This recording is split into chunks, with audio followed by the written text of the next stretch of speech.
However, I want you to picture sharp, bold lines intersecting with shaded, irregular faces, creating a composition defined by strongly contrasting elements, capable of stirring up intense waves of emotion.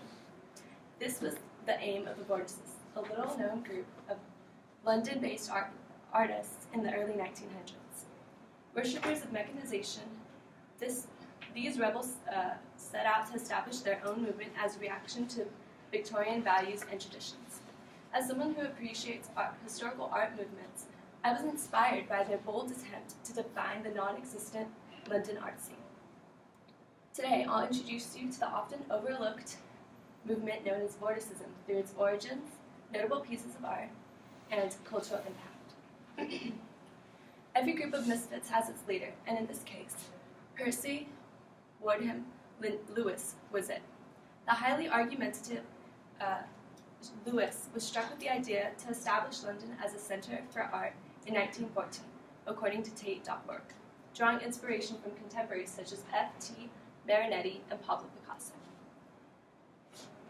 He was determined to explore a way to distinguish his brand by publishing a manifesto entitled Blast, in which he boldly denounced the aspects of English culture which he despised, as well as how he and his fellow cohorts deviated from the norm. An example of one such outburst comes directly from the manifesto itself, in which he declares, "Blast years 1837 to 1900, curse abysmal, inexcusable middle class, also aristocracy and proletariat." The rest of the manifesto is filled with similar sentiments, presenting the Vorticists as primitive mercenaries in the modern world.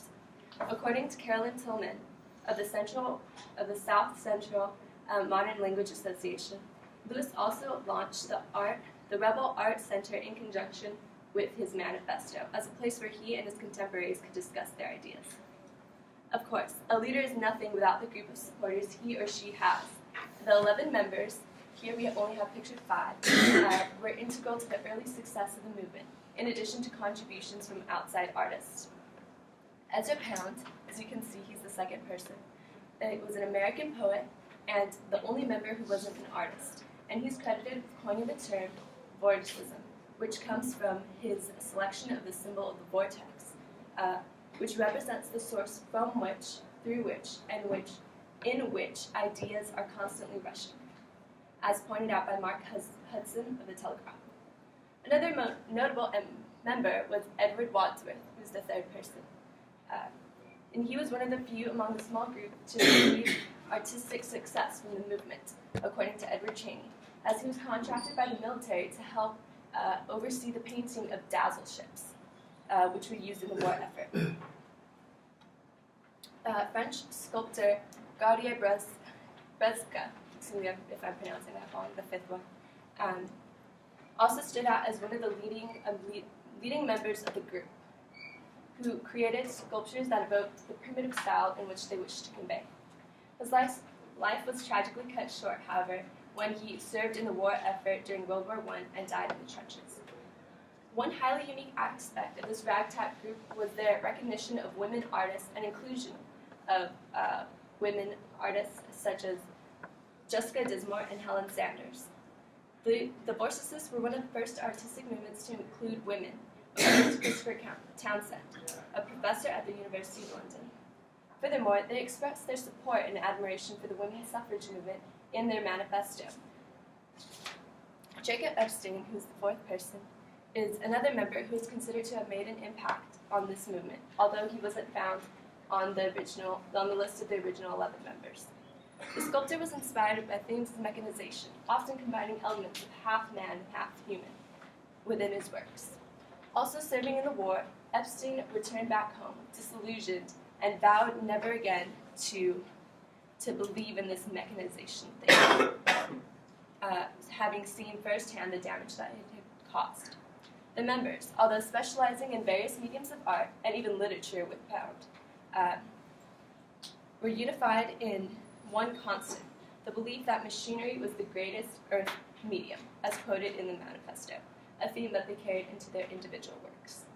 So now, within the short-lived movement, Several works serve to define its accomplishments. So this is one piece by Wyndham Lewis, the leader and founder of the group, in which you can see those bold lines and strokes, the heavy dark lines, and the combination and contrast that you have from bright colors as well as the negative space with the white and black. And this was composed in 1913. And then this is one of his later works called Battery Shells in 1919. So you can see it was sometime after the movement had actually ended in 1917. And this draws upon his experiences within World War I. Here you can see the similar darker tones and the sharp angular lines as well. And here you can see industrialism and mechanization presented as well in the background with the factories and the smoke exuding out into the atmosphere. Overall, there's a very grim and heavy presence in this piece. This one is the Rock Drill by Jacob Epstein, who is the sculptor. This is what I was referring to when I said that it has the elements of half man and half machine. So he has the human torso made out of metal above, and then he attaches it to these mechanical legs on the bottom. However, when he returned from war, according to a video I viewed by curator Chris Stevens, he points out that when he actually returned from the war, he dismantled the piece. So now in a museum, the only thing that remains is the metal torso, because he had decided to reject all forms of mechanization, and so he completely deconstructed his previous installation. And then now we have another piece by Edward Wadsworth, where you go into the detail about the dazzle ships. So with regard to the movement's cultural impact as a whole, influences of vorticism can be seen within the military and advertising industry. As mentioned before, Edward Wadsworth's supervision of the painting of dazzle ships evokes similarities to vorticist elements. The stark contrasting black and white patterns serve as camouflage from enemy ships. And although Edward Cheney points out that Wadsworth wasn't responsible for the actual design, he did play an integral part in documenting what he saw as the supervisor. So he is notable for painting versions of the end results, massive steel ships resting in empty shipyards, covered in zebra-like patterns. Now, this contribution marks a distinct artistic influence on a segment of society that you wouldn't typically associate with art. Another lasting effect of vorticist themes is the design of the manifesto upon the advertising industry. The irregular, bold-faced type and bright pink cover serves to catch the public's attention, to make a statement. Blast, along with other magazines at the time, utilized print media to promote the idea of mass market production, according to Mark Morrison of the Modernist Journals Project. So here you can still see within their manifesto, you have the repetition of those dark contrasting lines with the black and the white, and this was the first edition, and this is the second edition published a year later. And overall, the magazine exudes a wave of sensationalism, which is achieved through deliberate choice of content, and stylistic decisions. Although the vorticist group hosted 2 art exhibitions in 1914 and 1917, the movement was cut short by the start of World War I in 1914. Most of the members were drafted, sent to fight off in the front.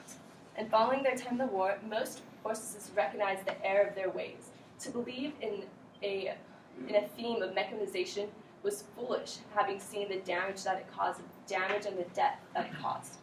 And thus, the movement slowly faded into the background, a sharp contrast to the poignancy of its art. Recently, there's been a renewed interest in the movement, with exhibits popping up all over London. These exhibits serve to highlight the brief but resonating ideas that the vorticists seek to promote. If you ever get the chance to visit London, I highly encourage you to stop by and experience one of these exhibits. Perhaps you'll experience that stirring wave of emotion from the bold, distinct art form.